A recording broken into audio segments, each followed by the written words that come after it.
Hi, I'm Kenny Solms, and I'm here to introduce to you the Bits Bundle. It's a promo for the book Bits that I wrote and a record of me doing the book of Bits with a ribbon probably tied around, making it a bundle.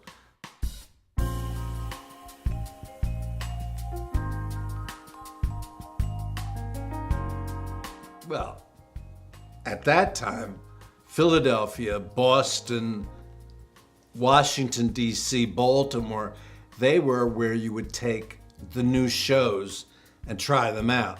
All the big musicals came to the Schubert in Philadelphia. So I made my way down there every weekend, catching the matinees.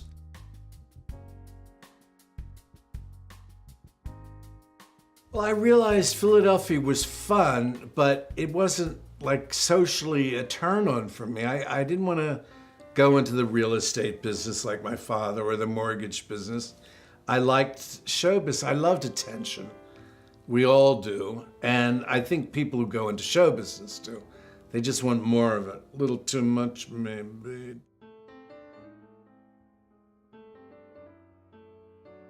That was a funny thing, my parents' reaction to me going into show business. Not a lot of approval, but when I became successful early, my parents would tell their friends to watch the Burnett Show on Sunday night or Monday night or whenever night we were on. Then I knew they loved it. They were still to the bitter end would, especially my father, why aren't you doing more work? And needled you about it a lot. Loved coming out to Hollywood, lying by the pool though, and going to the Beverly Hills Hotel and meeting stars. My mother once said, Kenny, what's with Cher?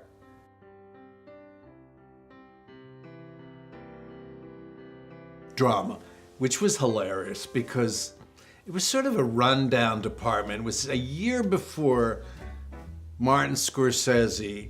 He was the student who started the motion picture department, which became fabulous.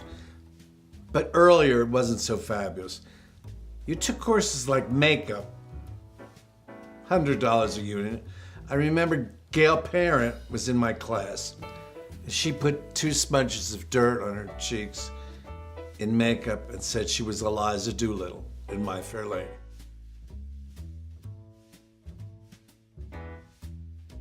Yeah, we met at the NYU dorm. It was a co-ed dorm, but the elevator would only stop at the men's floors. You couldn't get off at the girls' floors. It was genius, wasn't it? But Gail and I started laughing, and I would shelter her in the subway. She liked that, because she was a slow mover. And I said, get on, and we were that way with career. And in college, we started writing on the weekends, and by the end of college, we were selling our material to chic places like the Upstairs and the Downstairs. And the first season out of college, we came up with this idea for a comedy album on Lucy Baines Johnson's wedding. She was the first daughter of Lyndon, and it was called Our Wedding Album. And it was in the stores 4 days later, and it was a runaway hit. We would get into cabs, and it was playing on the radio. So we sort of felt like, oh, a star is born. We felt like maybe too much success, but it did bring with us phone calls that were extraordinary. One was from Carol Burnett, who had heard the album in her car in LA and was about to set up a staff for the next fall. And we were the first writers signed to do the Carol Burnett Show. It was a big break. We were 23 and 25. It was unbelievable.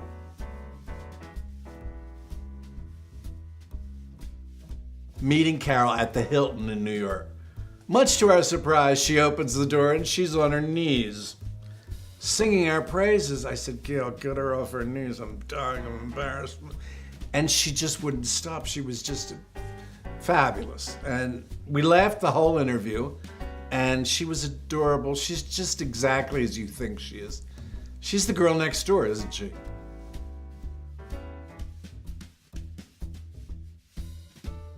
I think the reality of seeing your sketches come alive right in front of you, because It was done like a live show.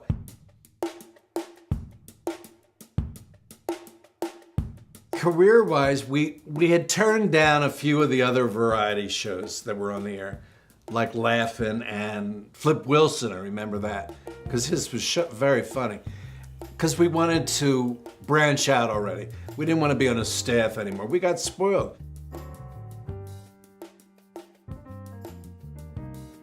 Producing specials was fabulous. Everybody was doing them. So my first without Gail was with Julie Andrews. Flown to London, first class, put up in London. It was exciting. Julie, like Carol, very accessible, very sweet. First one was with the Muppets, and my friends in New York laughed at me because I was totally serious when I came home. And I said, well, the Muppets were fun. Kermit's okay. Piggy's a bitch to work with. I'm saying this seriously about cloth characters, do you know what I mean? But we did work with the Muppets, and that was fun, and Jim Henson, and Julie was magnificent. It was called One Step into Spring, the spring special. And then I went on to do a very, very chic special, Burnett Discovers Domingo, starring Carol and Placido Domingo at the Dorothy Chandler here in LA.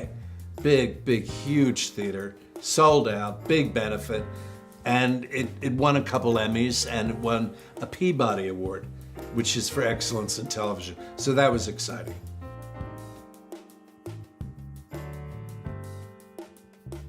William Morris handled it, and they got the book out, and Sidney Furie was the director who really loved it, and he was obsessed with Jeannie Berlin, who had just come off Heartbreak Kid, where she was nominated for an Oscar. And that was, the deal was set like in a weekend. We should have trusted Sidney, but when those cameras started moving, he was off script on day one.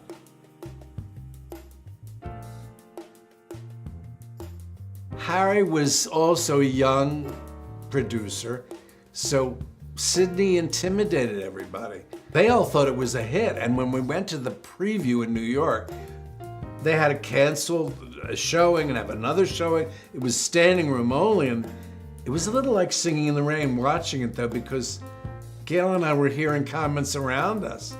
What is this? She wrote this? This isn't like the book. We were dying.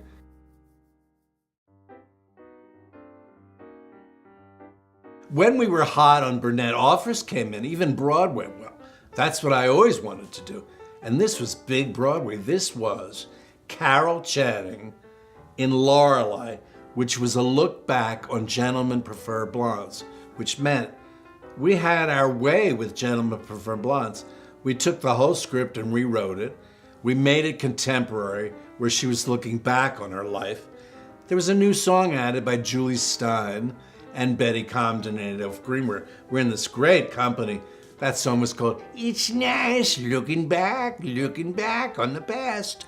And it was adorable. And Lorelei was a 30-city tour. That meant it was going to be on the road for a year. Well, this is unbelievable. That meant the royalties were coming in.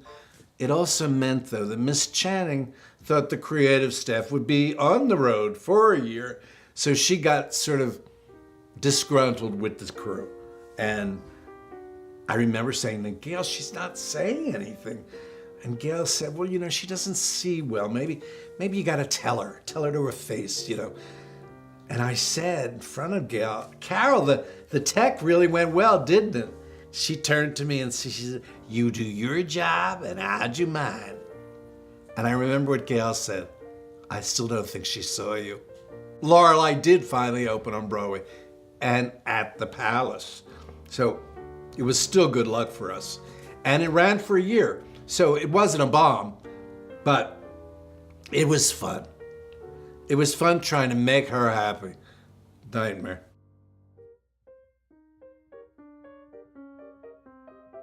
After Lorelei came another musical that I had a lot of fun on, but again, there were complications. This was a revue, which I had all the experience in the world with because of Carol and variety shows, where I had sketches and songs of Frank Lesser, Our running gag was never to let Mrs. Lesser talk about Mr. Lesser. That'll be fine, dear. Let's move on right now. And everyone in Hollywood came to see it because it was at the Westwood Playhouse.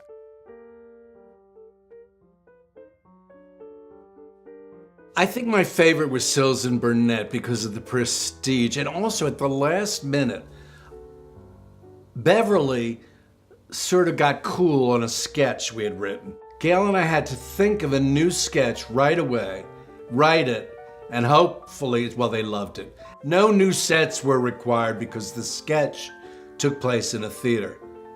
Carol and Beverly were auditioning for opera. Carol was the cocky girlfriend of the director, smoking, strutting around stage, and poor Beverly was this bedraggled person who'd been through earthquakes, floods, and stuff, but had the voice of a lifetime. And she didn't get the part. Carol did.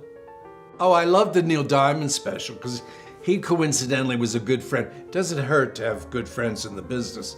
And we actually went to NYU together. So we had a past. And I loved the opening. I had Neil in the mirror in his bathroom shaving, singing hello again, hello to the audience, right? And at the end of the song, we pulled back and there was an entire orchestra in his shower. Good guys, we got it, thanks. Very funny sight gag, you know what I mean?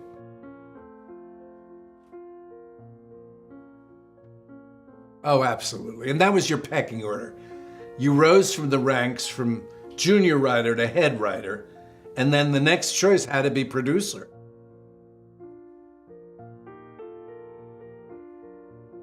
I think the most difficult thing can be if it's not working. I was doing a pilot on Second City. We had the rights to all their material, and when it transferred to television, it wasn't that funny. So we had to rewrite a lot of it, but not enough, because it still wasn't getting huge laughs. And they're coming to you and say, make it funnier. Well, you've got the material, you've got the performers, and if it's not playing, what do you do?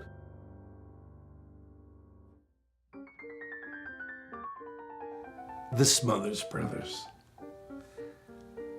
That was a nightmare. I don't think the audiences will be surprised. They all know that Tommy and Dick were difficult. We did a new series for them after they had been fired from CBS. We were doing the NBC version, and we were producing and head writing. And I had Chevy Chase, he was only writing then, and brilliant writers, and we gave them a lot of funny stuff. They wanted to stay very serious. We want to do soliloquies to Indians. The American Indian has been roughed up in this country. While you agree with them politically, besides an ode or a poem here and there, what can you do? It's not funny, is it?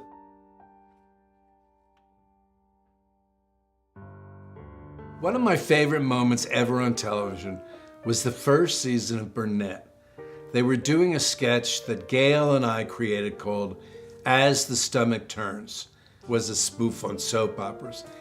In it, of course, was the steadfast Marion, which was Carol, sitting with the coffee.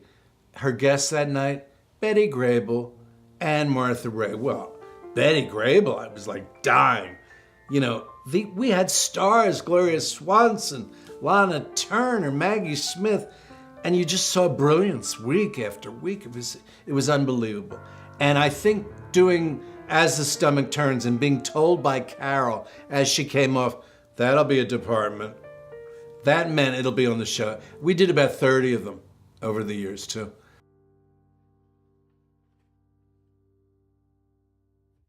The most humiliating show, I think, was Playboy's Roller Disco and Pajama Party, plus a preview of the Playmate of the 80s. Needless to say, this was at the Hefner Mansion. The director and I, the producer, head writer, were in pajamas during the taping.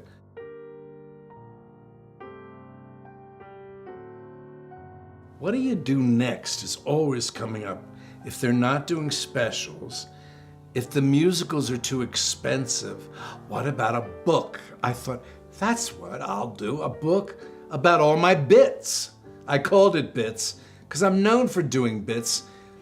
The bits were in sketches, the bits were in real life, the bits were ever since I was in high school.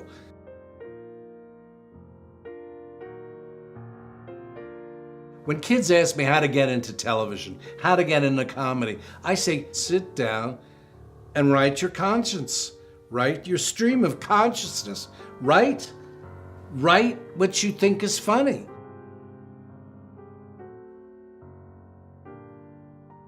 When you're looking for subjects to write about, of course you look for subjects that are funny, but also that have a verisimilitude, they would say, a truth behind it. And this subject is about a kid who goes back to camp to find something he's always wanted. I'll give you a hint, it's not his bite plate.